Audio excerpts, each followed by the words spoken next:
दत्तक प्रक्रिया, कौटुंबिक कलह आणि वंध्यत्वावर मोफत मार्गदर्शन आणि समुपदेश करण्यासाठी कोल्हापुरात हितैषी काउन्सिलिंग सेंटर सुरू होणार आहे।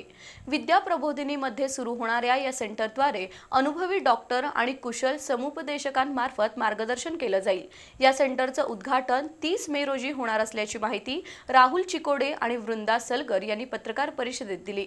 नामदार चंद्रकांतदादा पाटील यांच्या संकल्पनेतून लोकहिताचा आणखी एक उपक्रम कोल्हापुरात सुरू होत आहे। राज्याचे उच्च आणि तंत्रशिक्षण मंत्री चंद्रकांतदादा पाटील यांच्या मार्गदर्शनाखाली कोल्हापुरात विविध सामाजिक उपक्रम राबवले जातात।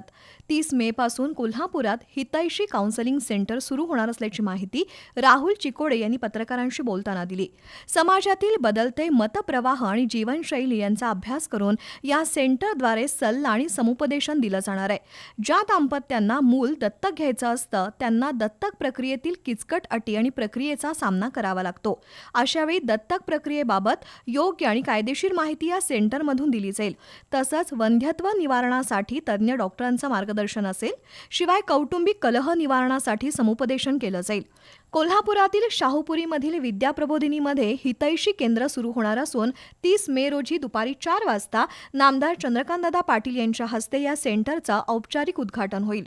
त्यानंतर दत्तक प्रक्रियेबाबत वर्षा तावडे, फॉस्टर संकल्पनेबाबत श्रेया श्रीकांत भारतीय, वंध्यत्व निवारणाबाबत डॉक्टर सतीश पत्की आणि कौटुंबिक कलहाबाबत ॲडव्होकेट किरण खटावकर समुपदेशन करणार आहेत। हितैषी काउन्सिलिंग सेंटरमधील सेवा मोफत असतील असं राहुल चिकोडे यांनी सांगितलं।